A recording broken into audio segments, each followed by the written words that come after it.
drop me off in Harlem. Yeah, good old Harlem.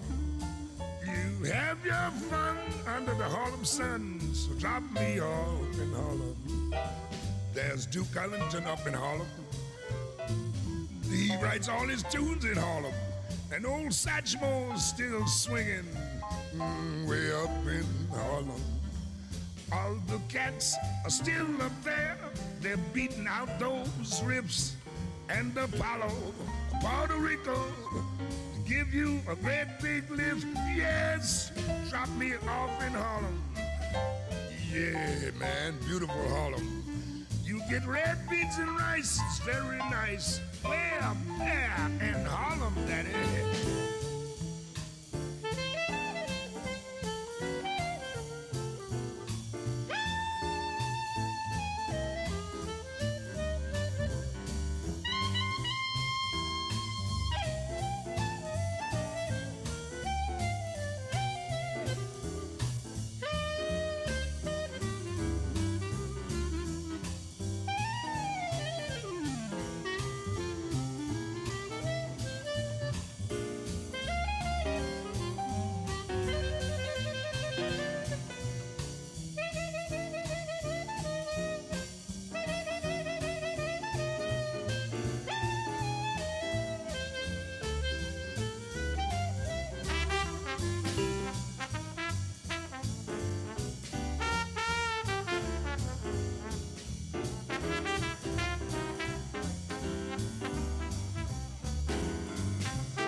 Like the folks you meet on like to plant my feet on the Brooklyn Bridge.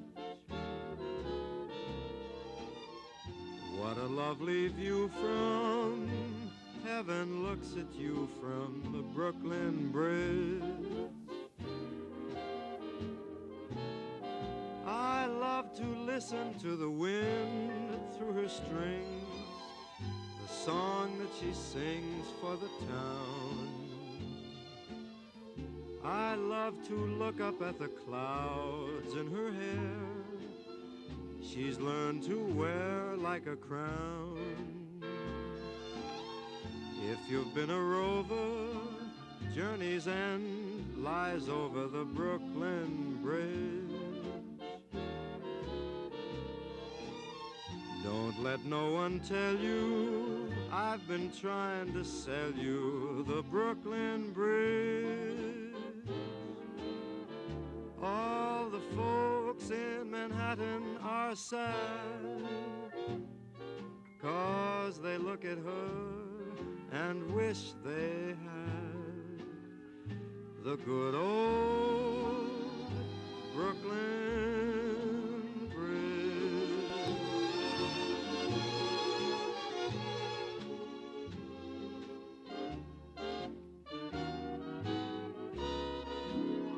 If you've been a rover, journey's end lies over the Brooklyn Bridge.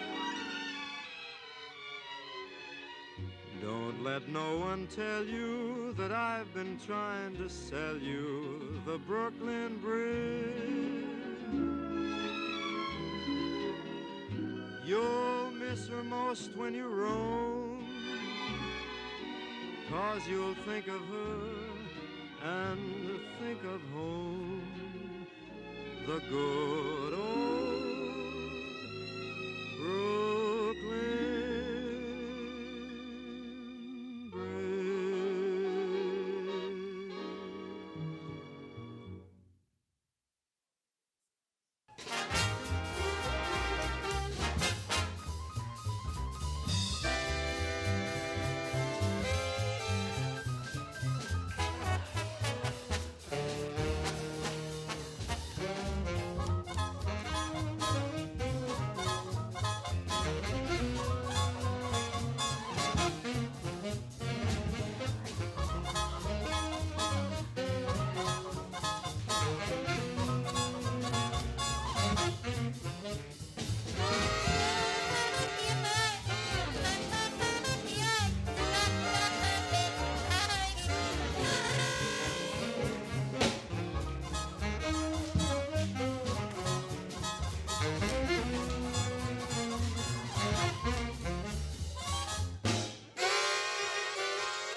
Change was made uptown and the big man Joe and the band.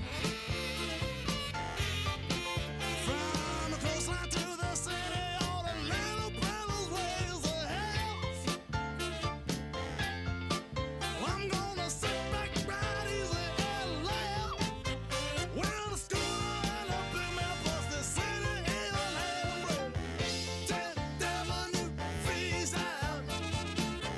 10th Avenue freeze out. 10th Avenue freeze out.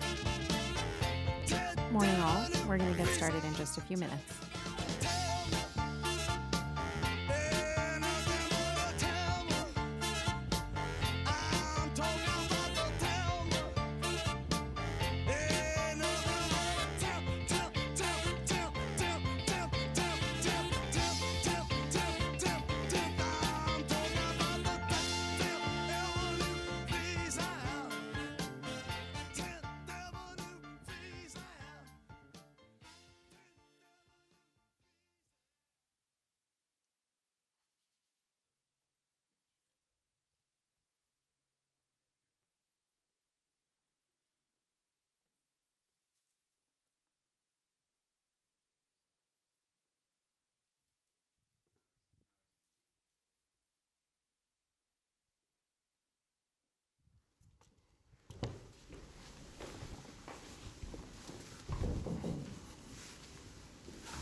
Good morning, everybody.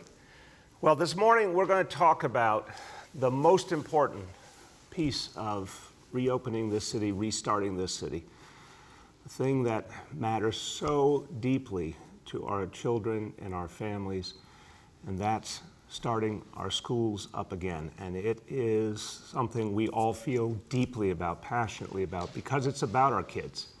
And it's about their futures, and it's about their health and safety. So we're going to talk about that today to give you a sense of what will come up ahead in September. But first, I want to take a moment, because it's an important time of year for so many New Yorkers, so I want to wish our Muslim sisters and brothers a safe and blessed Eid al-Adha. And this is a celebration that is so important in the Muslim community. It will be different this year, obviously, because of what we're all facing with the coronavirus, but the community is strong. Like every community in New York City, people are sticking together, helping each other out. So I want to say to everyone, Eid Mubarak, and wish you a wonderful holiday. Now, when we think each year about going back to school, this is a very, very important time of the year. And it's a time filled with anticipation in normal years. Anticipation, hope, possibility, worries, anxiety. We all know what that felt like when we were kids, and I can say this as someone who was a public school parent for the entire education of both of my kids. That back to school time was always a very, very special time each year. Now, this year, it's filled with so many other strong emotions. And this year, it's filled with a whole different reality, because this year, it's about health and safety first. That's what we're going to be talking about today. Everything we do is going to be focused on health and safety for our kids, our families, our educators, our school staff. And every one of us who's going to talk today is going to talk from the perspective not just as leaders, but as parents. What we would need and expect for our own kids is exactly the way we've approached this here today. I'm not going to do anything when it comes to New York City public schools that is anything less but than the standard I would set for my very own children. I want to know, every parent wants to know, every day, are your kids safe? We have to make sure that everything we do meets that standard constantly. And if it isn't safe, we don't do it. It's as simple as that. So a huge amount of effort has gone in to getting our schools ready. Months and months of preparation. We are sparing no expense. We're going to do whatever it takes. And we understand the anxiety. We understand the fear, because this city's been through so much. Because we look around the country and we see really, really troubling things happening. But we also have to remember how this city has fought back. So every place in the country is different. Every place has different approaches. But in this city, over 5 months, we went from the worst possible situation to now being in one of the strongest situations in our nation. We fought our way back because we were all disciplined and smart about it.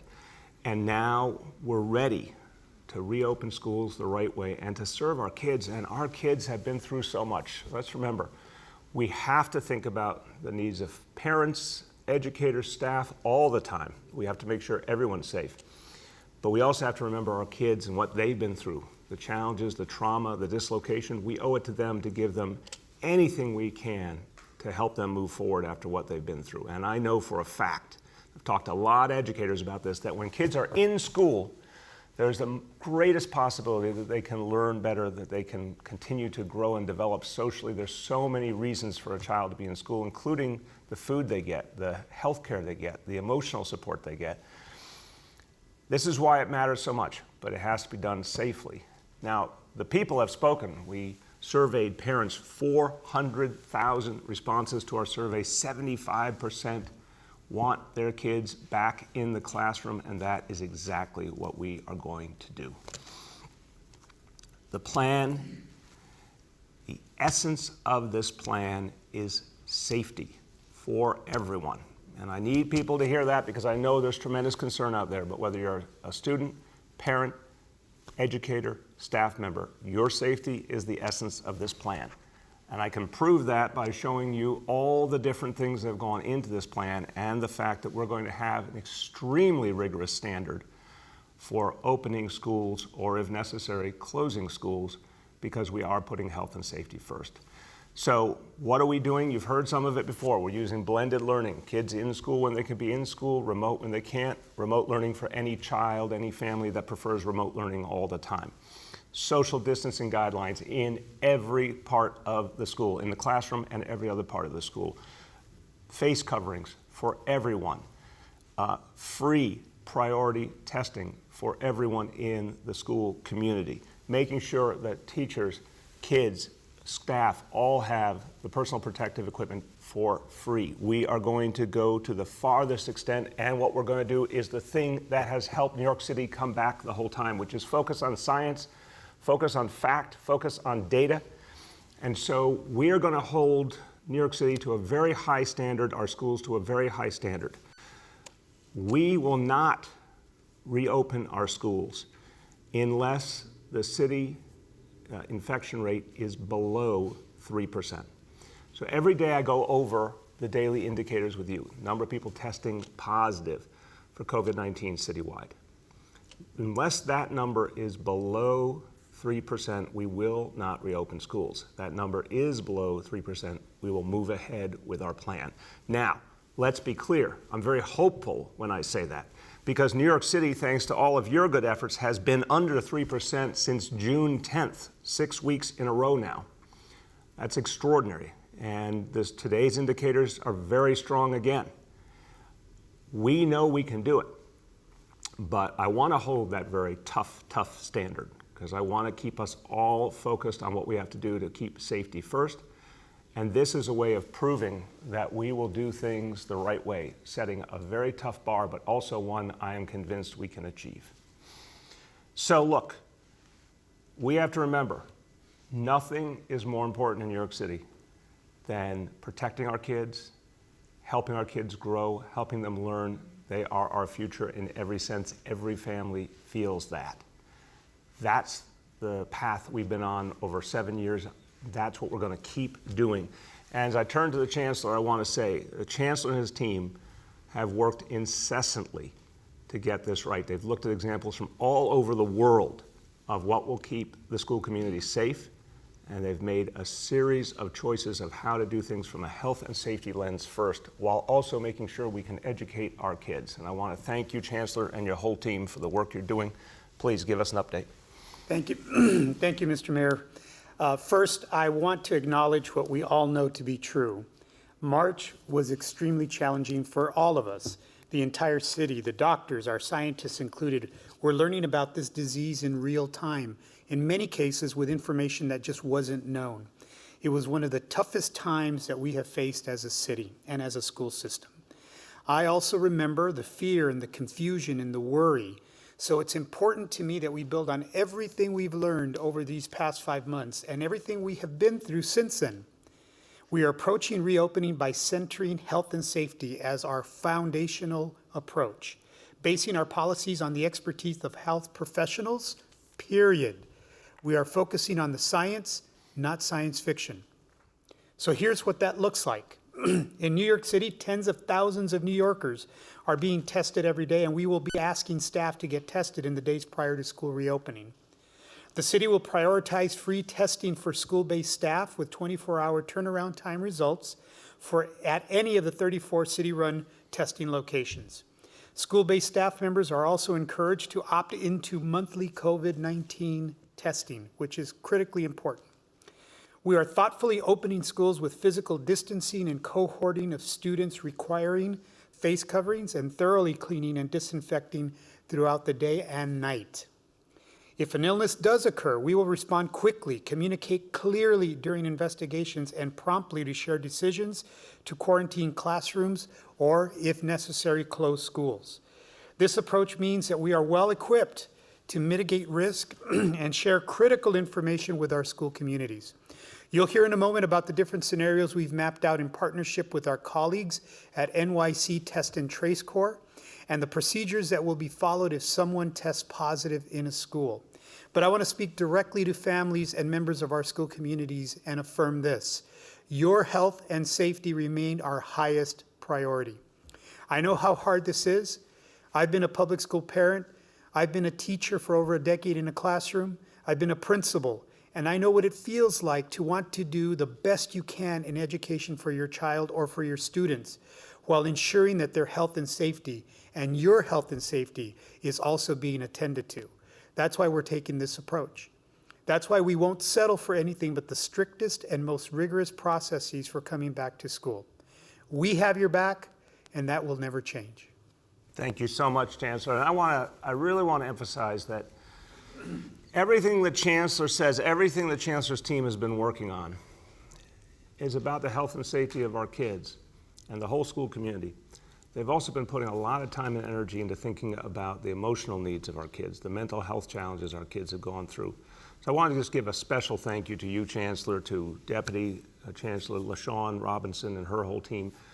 So many people at the Department of Education are really thinking about what our kids will need after going through this trauma and how coming back to school is an opportunity to really address that trauma and help them and support them. So I want to thank you because that's a really important part of this equation as well.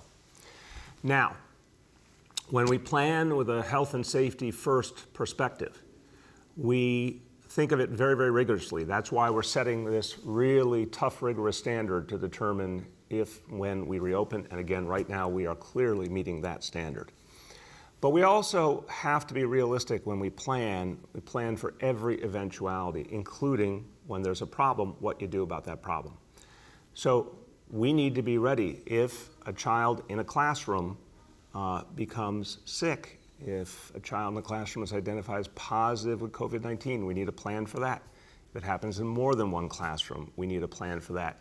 I want to emphasize the goal of this approach is that kids in a single classroom stay together as much as possible the whole school day with very few adults in contact with them. The whole idea of this plan is to limit the amount of movement in the school, limit the amount of people coming in contact with each other, keep kids as much as possible in the same group all day long for everyone's protection. But it also allows us, if there is, God forbid, a case, to be able to act on it a lot more effectively. So here to tell you about what we do if there is a case in a school is the director of our City Test and Trace Corps, Dr. Ted Long. Thank you, sir. As a parent myself, the safety and health of my son is always my highest priority. We've designed a tracing operation for our schools that puts the safety and health of our teachers, students, and kids like my son at the center at all times, and I'm going to walk you through some of the high points today. Now, for a positive case, it could be reported by a parent, teacher, or another student. Importantly, a positive case must be laboratory confirmed. For any laboratory confirmed positive case, we have a simple rule that we use. That rule is that the entire classroom, meaning all of the teachers, the teacher of the classroom and all the students in the classroom, will quarantine for 14 days after when that positive case is identified. Before that positive case would have been reported, if there is a child that's symptomatic in the school, we have the child or the teacher that's symptomatic in the school leave the school as soon as possible to prevent transmission of the virus to anybody else in the school. The same way, any good healthcare policy starts with prevention. If the child or teacher is symptomatic at home, we require that the child or student stay at home and not come to the school and potentially risk infecting other people in the school. The next step in either of those two scenarios is that we want the child or the teacher to get tested at one of our more than 200 sites across New York City free of charge. Now, we've talked about what we want to do before the child or the teacher comes into the school. We've talked about our simple rule. Again, if there's a case in a classroom, the kids, students, and the teacher are going to quarantine for 14 days no matter what. Now, what we do in addition to having that rule come into effect is we do an investigation. The investigation is done between the Department of Health and the New York City Test and Trace Corps. That investigation will have one of two outcomes. If there's a single case in a school, again, the rule is invoked, the classroom, meaning the students in the classroom and the teacher, are going to quarantine for 2 weeks, 14 days, no matter what. And in addition, that investigation may find that there are other close contacts of the case in the school. Those other close contacts will also quarantine at home for 2 weeks. During the investigation, if it's relegated to one case, the school will remain open, and when the investigation concludes, the classroom and any close contacts will quarantine for 2 weeks. Now, if there's more than one case in a school and it's not in the same classroom, during the investigation by the Test and Trace Corps and the Department of Health, the school will close for 24 hours. The reason for that is we want to keep everybody safe while we do the investigation. When the investigation concludes, one of two things will happen. The first outcome could be that the classroom, again, all of the students and the teacher, would quarantine for 2 weeks. That's the rule. That's going to happen no matter what.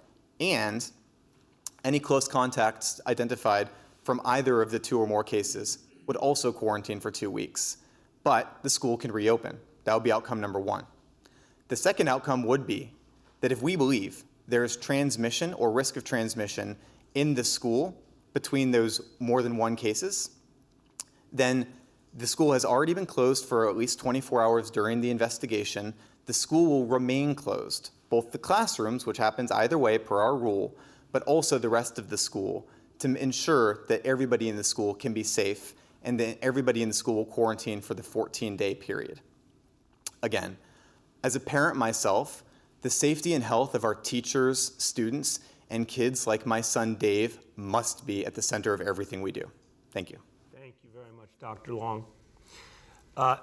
Everybody, I'm going to go over the indicators now, and this really puts a point on the progress we've made and the progress we've got to stick with to be able to open schools effectively and then go on from there as we restart and rebuild. So indicator number one, daily number of people admitted to hospitals for suspected COVID-19.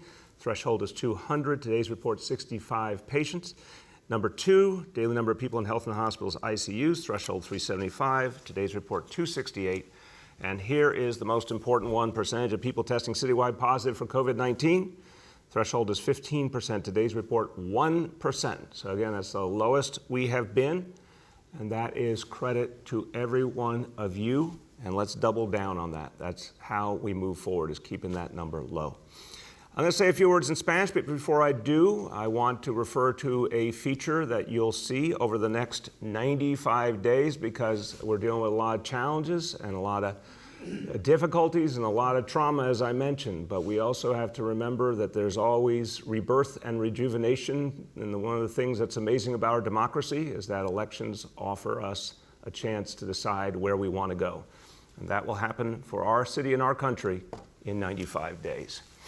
So let me say a few words in Spanish.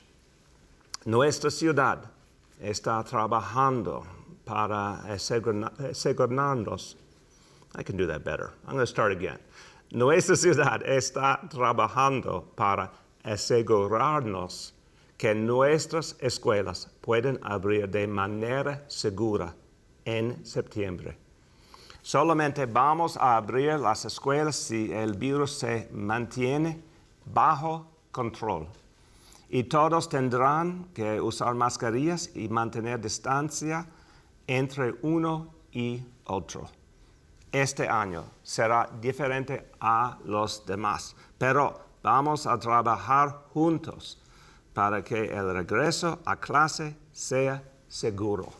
With that, we'll turn to our colleagues in the media, and please let me know the name and outlet of each journalist.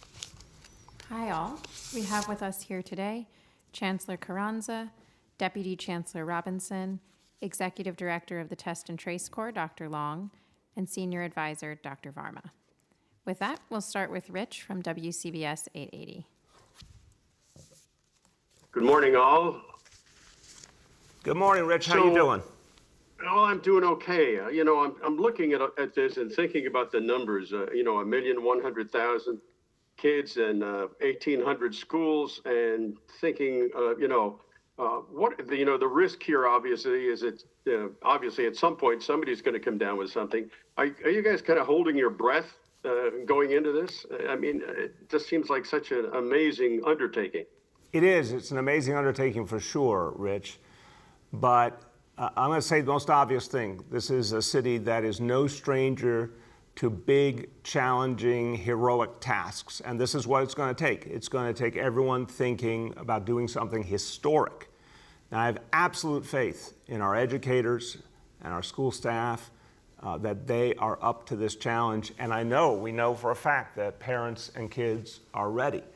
So, yeah, you could certainly say this is going to be tough and it's going to take a huge amount of work. But let's look at some facts that are reassuring. I mean, we look at the report from the last 24 hours on cases, 312 cases for all of New York City, of which only a handful required hospitalization. Because remember, it's not just the number of folks I give in that hospital figure, but it's the number of folks who turn out to actually have COVID-19. That number, the most recent day we have information for, was 11% only of the ones who went to the hospital actually turned out to have COVID-19.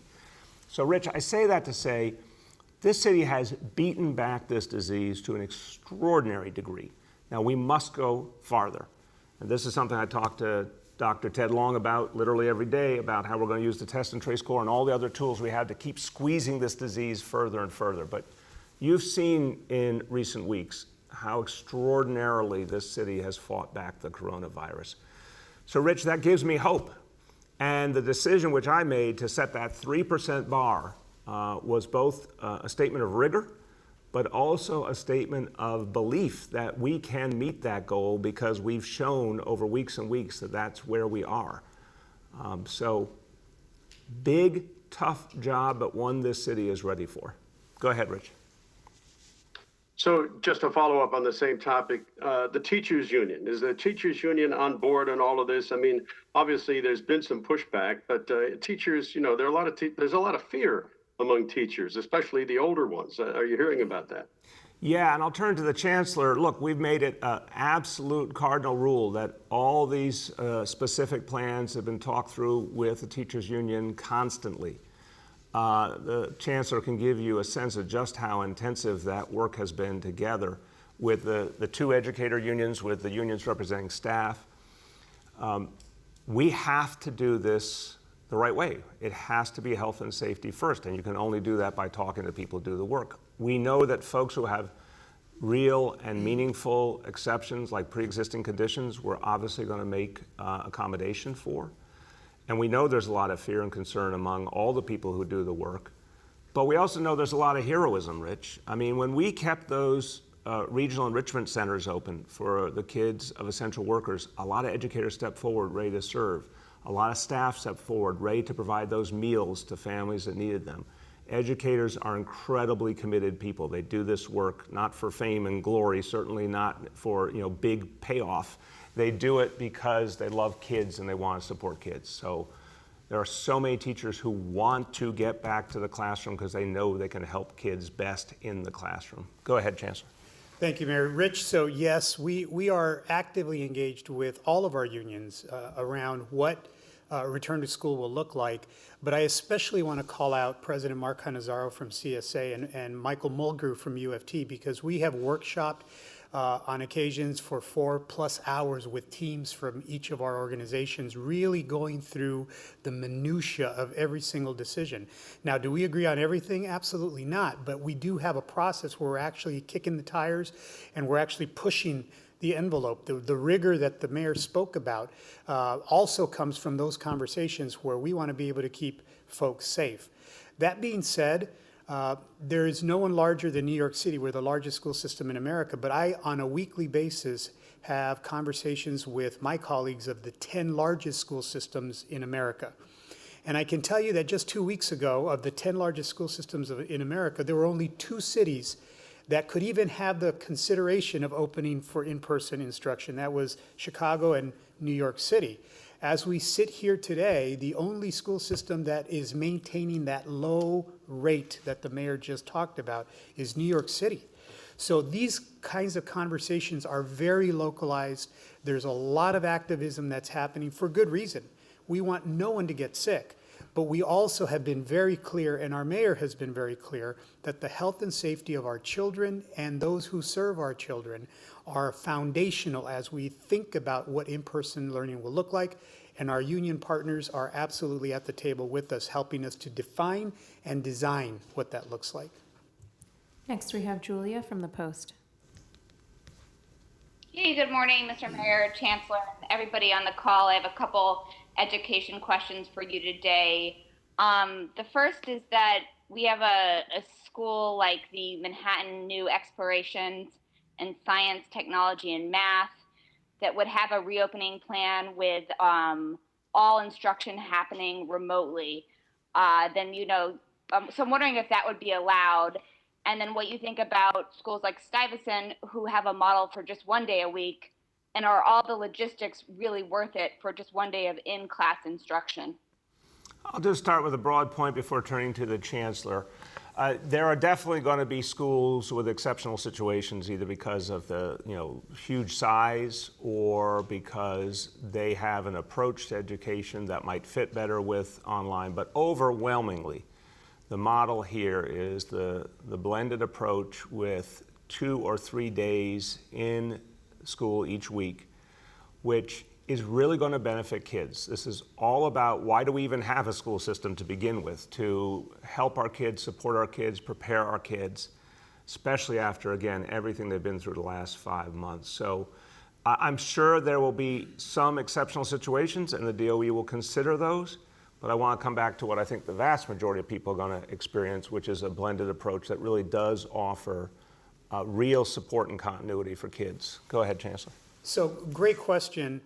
In our model, we've put forward several models that we've asked schools and principals to really work with their community to consider. And again, obviously understanding that we want students to have as much in-person instruction as is possible, given the circumstances of health and the security of our students and staff notwithstanding. But another incredibly important aspect to that is we want to give some consistency to parents. Now, we've said before, we're really choosing from a portfolio of imperfect solutions. So the perfect solution would be a vaccine. We're back to what we were before. But absent that, parents need to have some semblance of security. When are the days of the week that my child will be in person? When are the days of the week that they will be in remote learning, so that they can plan what their work schedules would look like or childcare would look like? The mayor recently announced that we're looking for over 100,000 seats for childcare. It's because we understand that not everybody will have a place for that remote learning to happen. So we're trying to meet that need as well. That being said, within the modeling that we've proposed, there is a process for a school to seek an exception to the established models that we've put forward. To this date, we haven't received any exceptions. We welcome any of those schools to submit an exception request and the documentation for that exception, and then we will work with them on the consideration of those exceptions. But again, it's also important to understand Stuyvesant's a very large school. So if whatever they're going to propose, it has to be able to be implemented so that it doesn't disenfranchise or negatively impact any particular group of students inadvertently. Julia, do you have Yeah, I do. On education, but a little bit of a different topic. We went through with Dr. Long, what happens in the schools if someone gets sick. I'm wondering if you're going to make that information public, how many people are sick and which school when. There was some criticism that the DOE wasn't transparent enough about cases back in the spring. Yeah, absolutely. Everything will be public once it's confirmed. And the spring was a situation we were dealing with absolutely the great unknown. Everyone was trying to make sense of something they had never dealt with before and trying with real sincerity to make sense of it and do things right. But this time we are going into the situation with a whole lot more knowledge and a lot more time to prepare. And we do intend to be very transparent about what we learn school by school. Next, we have Andrew from NBC. Good morning, everyone. Thanks for taking my call. My first question, Mayor, you said that you're going to spare no expense to open schools safely. Respectfully, though, wouldn't there be a much more ambitious, bigger, bolder plan out there, such as securing the streets around dozens and dozens of schools to set up outdoor classrooms, using parks for outdoor classrooms, using rooftops for outdoor classrooms? Why wasn't a bolder, more outdoor-oriented initiative set up for this reopening? Andrew, it's a fair question, but it's a question I think honestly misses part of the equation. I would remind you that outdoors might seem really appealing in September or June, but it's not going to be as workable, say, in November, December, January, February, March. A second, on any given day, of course, you could have rain. It's unpredictable, to say the least. I do think schools are looking for when they can use outdoors to make that a part of the equation, and we're going to be definitely looking to enhance that opportunity wherever we can. But my common sense first answer to you is it's not a reliable option. You can't plan on it every day. Chancellor? I think you're absolutely right, Mr. Mayor. I wouldn't add anything else to that. Go ahead, Andrew. Well, since you talked about unpredictable weather, I assume you've seen the hurricane forecast and the possibility that a hurricane could actually be headed our way for next week. I'm wondering whether you plan to activate the Emergency Management Center and what precautions and concerns you have at this point. So our Emergency Management Commissioner Criswell and I were communicating this morning about this very question. So far, the projections look pretty favorable to us. The chance of us having a substantial impact is minimal, and this would be in the early part of next week. But we're watching this hour by hour, Andrew. Anytime we see a hurricane coming, look, every one of us who went through Sandy, we never minimize the warning that a hurricane may be coming. I think we'll know a lot more in the course of the next 24 hours, and we'll have plenty of time in that case to give people appropriate instruction depending on what we learn. Next, we have Jillian from New York One.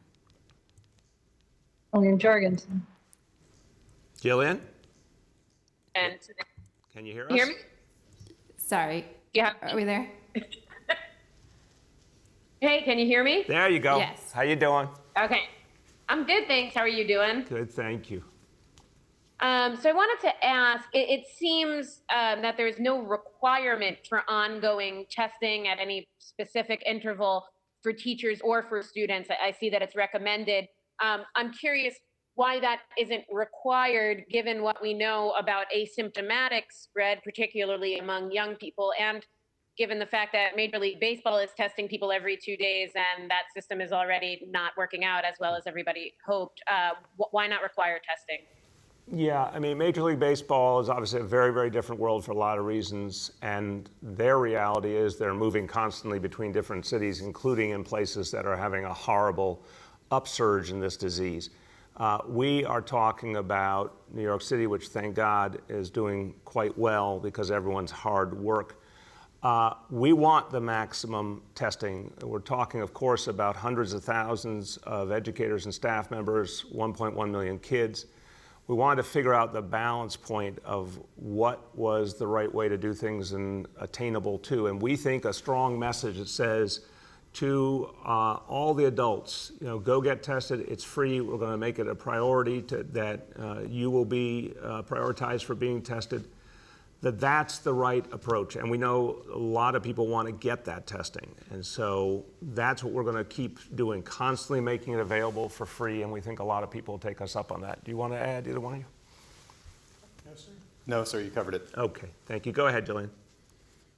And then my second question is probably one for the chancellor. And it's, can you walk us through a little bit how this would work in a high school or even a middle school setting where kids typically aren't programmed to be together for the whole day? So you might have math class with a different set of kids than you have English class with, or at the very least, you'll have a different teacher for math and English. So I'm trying to understand how you can limit exposure in that way, because even if you kept all the kids together, if you have different teachers cycling in and then those teachers go with other kids, right, obviously that could lead to many classrooms being closed if there is an exposure rather than just one. So can you walk us through the logistics of that? Let me start and pass to the chancellor. Jillian, just to put it in context, again, with New York City at the level we are now and the level we would require to reopen our schools, I do think whenever we're able to keep a classroom together, so some people are calling it a pod, some people are calling it a cohort, but the idea is, that small group of kids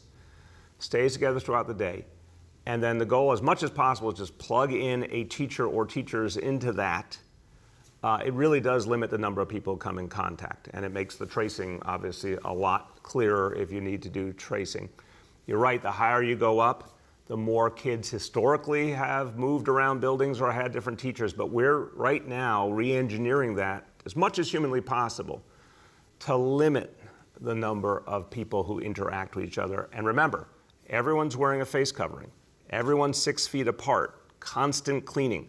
This is not like the scenario we experienced in March. It's not like a lot of other things we see around the country. This is a very rigorous approach. If you're in that building, you have to follow all those rules. If you're not feeling well in the morning, you have to stay home. And I want to emphasize that. We're saying to all parents, if your child is sick, you must keep your child home. There's layers upon layers of precaution in this. But to your question, and I'll turn to the chancellor, we really are actually working to not make it like traditional middle school or high school where there's so much movement. We're really working right now to limit that. Go ahead. Thank you, Mr. Mayor. Jillian, great question. So the complexity of programming, especially at the secondary level, middle schools and high schools, is not lost upon us. There's a myriad of different concerns. I think there are two main topics that I want to just reemphasize that the mayor has talked about and that Dr. Long has also talked about. The concept here is to limit the interaction between groups of students and large groups of students. So because we're limiting that interaction, and I just want to be very transparent with everyone that's watching, school, in-person school this fall will not be the same as it was last fall.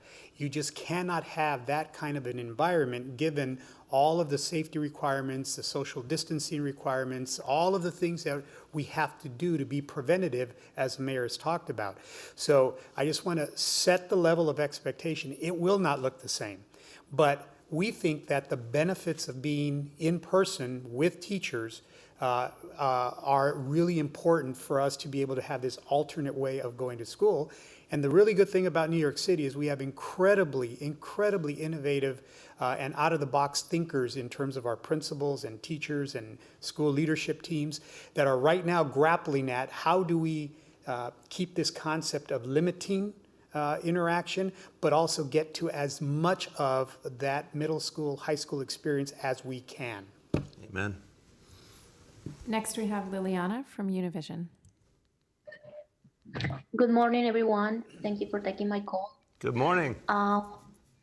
My question would be for the Chancellor, if he can give us a brief description of this plan in Spanish for our Hispanic public. Yes. Sí, cómo no. Buenos días y gracias por la llamada. Sin embargo, el plan que el señor alcalde ha propuesto tiene que ver con la seguridad de nuestras comunidades y nuestros estudiantes en cuanto se haga la decisión de volver a las aulas en persona. Sin embargo, van a tener y va a ser requerido que usen las cubrebocas, máscaras, va a ser necesario mantener la distancia social, va a ser necesario la limpieza a diario y a cada hora de cada salón. También vamos a estar enforzando de que estudiantes se tomen la temperatura. Tenemos protocolos que van a hablar acerca de si se llega a enfermar un estudiante, un adulto en una escuela. Tenemos cierto protocolo. Si hay más que un estudiante, hay otro protocolo. Entonces, toda esta información se puede encontrar en la red internet del Departamento de Educación y ahí con detalle en español y otros 8 idiomas está la información de que acabamos de hablar. Go ahead, Liliana. Could you also send a message to the parents who still worried about sending their kids to school? You want that en español? I would love to. Thank you. Un mensaje para toda la comunidad hispanoparlante que tengan tal vez algunas preocupaciones mandar a sus hijos a las escuelas. Estamos haciendo todo lo posible para asegurar que esas escuelas y las aulas estén seguras médicamente. Tenemos ya protocolos en donde si llega a pasar algo vamos a tomar cuidado con ellos. Sin embargo, lo importante es de que si sus hijos se sienten mal, no los manden a la escuela. Pueden seguir aprendiendo de remoto. Y si se llegan a enfermar, manténganlos en casa. Y también cualquier pregunta que tengan acerca del bienestar médico de sus hijos, solamente hay que ver en la red de internet, hablar el 311 o hablar con el director de la escuela de sus hijos. Pero estamos como padres de familia todos aquí enfocados en asegurar que esa experiencia sea una experiencia sana de salud para todos nuestros estudiantes y los adultos que están sirviendo a los estudiantes. Next, we have Christina from Chalkbeat. Hi, Mayor and Chancellor. Thanks for taking my questions. The first is, if there is a 3% or greater than 3% rate and schools cannot open, what's the plan then? Is there a child care plan, much like the rec centers that we've had up until now?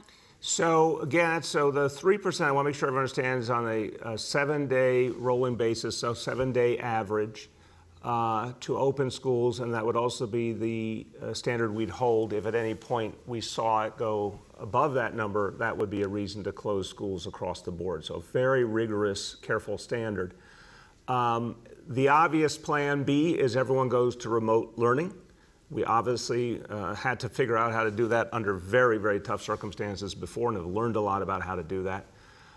Child care, we're working to develop that plan. The plan we put in motion, again, is for 100,000 kids, and we're working to develop that further.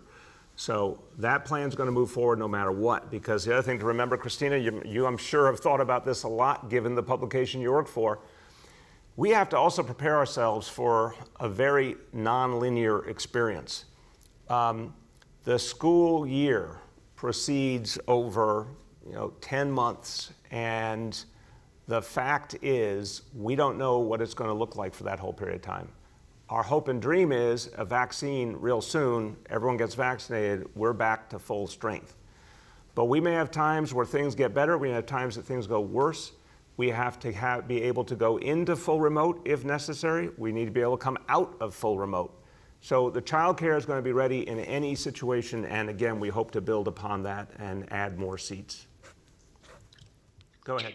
Thanks. And the second question is, the CDC guidance, and maybe I'm not reading it correctly, I'm not a public health official, but the CDC guidance seems to suggest closing down entire schools and not just classrooms when there is a case within a school community. So what health guidance is this plan based on, and why not go the stricter route of closing down entire schools? Let me start, and I'll turn to Dr. Varma and Dr. Long.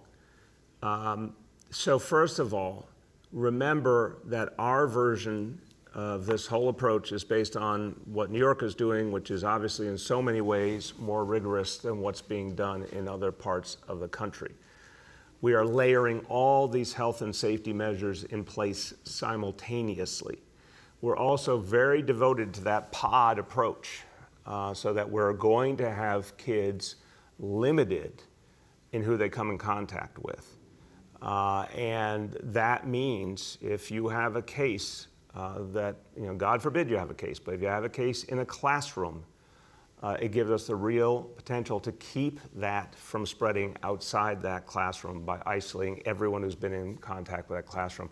But if you've got a school, for example, with 1,000 kids in it, and you are able to limit the reality just to one classroom and quarantine all those folks, it stands to reason that everyone else, 900 plus other students, should not have their education shut down if we're able to effectively handle that situation. Dr. Varma and Dr. Long, you want to add in terms of the approach we're taking here? Great, thank you very much. I think it's important to recognize that the guidance that comes from CDC and most other public health agencies is focused on cases who are infected and anybody who meets the definition of a close contact. Here in New York City, we're actually taking what I think is one of the most rigorous approaches that I've seen anywhere else in the world. We are, first of all, going to do all of the measures that the Chancellor and the Mayor and Dr. Long have described to prevent infections, but we're also going to act very swiftly and promptly if there is a case, take the cautious approach to quarantine the classroom, potentially if there's more than one case, quarantine more than one classroom, and take the time to really investigate rigorously. And I think that really does strike the appropriate balance between ensuring that kids continue to receive the education that's so important, while also making sure that our protection measures are as strong as they are anywhere in the world. And I would add that the CDC guidance has an array of considerations for precaution, which all make a lot of sense, and we're achieving or surpassing nearly all of the considerations that the CDC lays out there. So the CDC guidance is very helpful, and we are definitely taking that into consideration as we design an extraordinarily rigorous program with all precaution. Go ahead. Last two for today. Next we have Sonia from 1010 Wins. Hi, Mr. Mayor. Is a vaccine the only thing that can return schools to pre-pandemic conditions? And what happens when there is a vaccine? Will every student and staff member be required to get it? And what happens if the infection rate becomes something close to zero without a vaccine? Fantastic question, Sonia. I think you're reading our minds. We've asked a lot of these questions. And what I'd say is this, the goal, you're absolutely right. The goal of everything we're doing is to drive down the level of infection even without a vaccine. So the entire concept of building out a massive test and trace operation, sticking with social distancing, sticking with face coverings, all of these precautions is so that we don't just stay in place. I mean, we're at a remarkably low level right now, but we think we can push this down lower even without a vaccine. Is it conceivable to get to a near zero without a vaccine and open up schools even more? I think it's conceivable. I think it's difficult, but I think it is conceivable. This is my view. I want to hear the doctors will obviously, I'm sure, offer notes of caution. But what I can say definitively, Sonia, because we've had multiple conversations on this in the last few weeks is, so let's say lately we're averaging around 300 identified cases per day in New York City. We were down even below 200 a few days ago, one of our days. We think we can really drive that down substantially with a lot of work, and also people sticking to the discipline and really focusing on the quarantine for folks coming in from out of state. So the more we do that effectively, it might really open up some additional options with schools. Nothing would be as clean and clear as a vaccine, but you know what? We might find some options. As to what we would do if we have a vaccine, we haven't figured out all of those protocols yet. But I think we're going to be very vigorous about saying when a vaccine is here that we need people to get it so that we can once and for all turn the page in our school system and in our city. Dr. Varma, Dr. Long, you want to add to that? Yeah, just a couple. The only. Go ahead. Please, after you, Dr. Varma. Okay, yeah, I think the only point that I would try to emphasize is that we are planning for every possible scenario. We are in constant and active discussions with CDC and other vaccine experts around the country to really understand what are the leading candidates and what are the issues that are going to need to be addressed right now in the next few months, well before there is a vaccine, so that we can make sure it becomes as available to New Yorkers as possible as soon as one or more become available. And the only thing I wanted to add is actually just, I agree with the question and the premise that you're coming at this with. So since the epidemic started, we now have the lowest levels of new cases, hospitalizations, and ED visits that we've seen, and we're driving it down even further.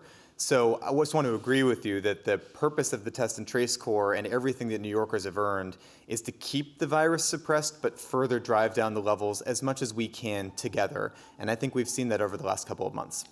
And for all of you viewing at home, an ED visit is an emergency department. We call it emergency room, non-doctors. So always have to watch out with the educators and the doctors on their non-civilian terminologies.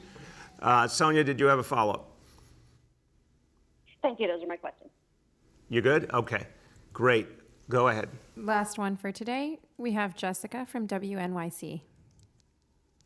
Hi, Mayor. How are you? Good, Jessica. How are you? I'm okay. So my question is, one of them is, why use the 3% threshold when the 5% is so widely accepted? Because we have a particular challenge here in New York City. We were the epicenter. There's tremendous concern, tremendous trauma that people have been through, and also the conditions of this city. We're one of the most densely populated places in the country. We've fought so hard to come back from this disease. We're going to be very cautious to not let there be a resurgence. We see resurgences in other places, and we've tracked the pattern carefully. And it's why we are being really rigorous about not allowing certain types of indoor entertainment, for example, and continuing to be really rigorous about social distancing and face coverings. We're going to stick to that. So by setting this 3% goal, we're sending a message. Health and safety first. We need to stay tough and disciplined to get to the point where we can start schools and then to keep them open. We believe we can do it. Absolutely believe we can do it. But if you got to 3.5%, 4%, 5%, you'd have a level of cases each day that we don't think is appropriate for having schools open. We also don't think is appropriate in terms of what would happen to the trajectory for the whole city. If we're at that kind of level, we would want our schools shut down as part of a larger strategy to contain the virus and stop a resurgence from growing. Go ahead, Jessica.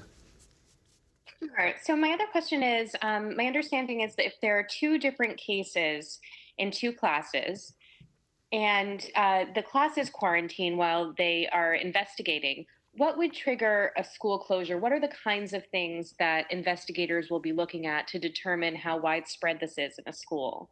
I'll start and I'll turn to Dr. Long. Jessica, look, again, we're trying to build this pod approach, this cohort, classroom, whatever you want to call it, that kids are really, generally speaking, together and with very few adults to the max extent possible. We're trying to, right now, perfect that. And as the Chancellor said, it is very different than what we're used to. And we got to get our kids and families ready for that. It will feel different. It's not forever. It's for a few months, we hope, until there's a vaccine. But the reason I say that is, again, it is thoroughly conceivable that you could have a case, and then that's in one classroom, and then another case comes up in the same classroom, and that can be contained to that cohort and not spread to the rest of the school. It is absolutely, in the way we're setting things up, absolutely attainable, because students are not going to be in regular contact with people outside their pod in the vast majority of cases. So if you have two in the same group, you look at it one way. If you have two from separate groups, that's when the level of concern increases. That's when we're going to be even more cautious. Go ahead, Dr. Wong. Yes, actually, the mayor covered all of the key points. I'll just add a couple of notes. First, we want to have, again, a clear and decisive rule that 100% of the time, if there's a case, be it the student or the teacher in a classroom, that classroom will be immediately quarantined for 2 weeks, everybody in that classroom. Then, when we're doing the investigation, if there's more than one case in 2 different classrooms, let's say there's 2 cases, if we can know through that investigation that one case was linked to a parent that had traveled and the other was linked to another parent that had traveled to another state, and both of those parents respectively also had been diagnosed with the coronavirus, then we know how the chain of transmission worked for each of those 2 respective cases. And by having immediately quarantined the classrooms, we believe that we've achieved control and that we can reopen the rest of the school.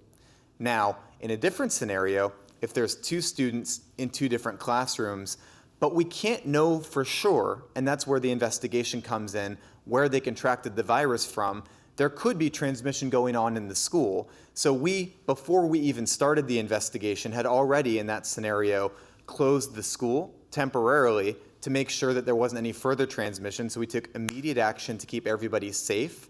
But if we can't know for sure that there's no further transmission going on in the school, then we will determine, that was outcome 2 in what I talked about earlier, that will keep the school closed and everybody in the school quarantined for 14 days. So that's the 2 types of scenarios, with those 2 outcomes being either close the classrooms and keep them quarantined along with close contacts, or close the school if we believe there's a risk of transmission going on in the school.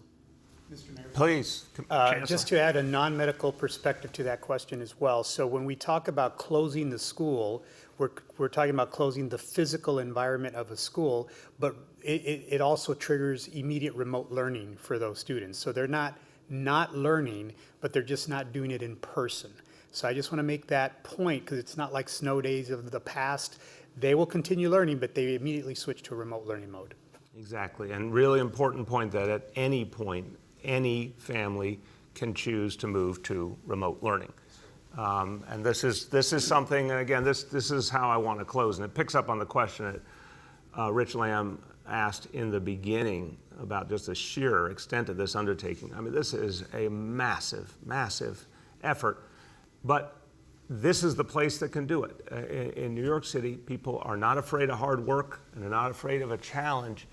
And so we're creating a system where literally as many kids need remote learning, it will be there for them, while simultaneously creating the maximum opportunity for kids to be in the classroom, because we know that's where kids learn best, get the support they need emotionally, get the food, get the health support. There's so many positive outcomes that come from a kid being in a classroom with a compassionate, trained adult who's there to support them. So we're going to be moving on those tracks simultaneously. It is a big, big endeavor, but we're up to it in this city. And why do I know that? Because I've seen what this city has done many times before, and I've seen how heroically New Yorkers have fought back the coronavirus to the point that everyone around the country is looking to the model of New York City as an example that it can be done. I'm particularly moved by the heroism of our educators and our school staff, who, when asked to immediately turn on a dime and create a whole new system in the spring, they did it. They did it with tremendous energy and real commitment to our kids. I'm moved by our parents and family members who did everything they knew how to help kids keep learning and to support them. I'm moved by our kids. I'm moved by our students. They've been through a challenge that no New York kids have ever been through before, and they've stuck with it. And they're keeping their spirit together. They're keeping focused on the future. They need our help and support. They expect all of us adults to do everything in our power to give them the best possible future, and not to be afraid to go the extra mile for them. They expect us to stretch and reach and go as far as we can to help them move forward, especially after everything that they've been through. So that's what this plan shows. We're going to be there for the kids in New York City, and we're going to do it with a focus on health and safety first. Thank you, everybody.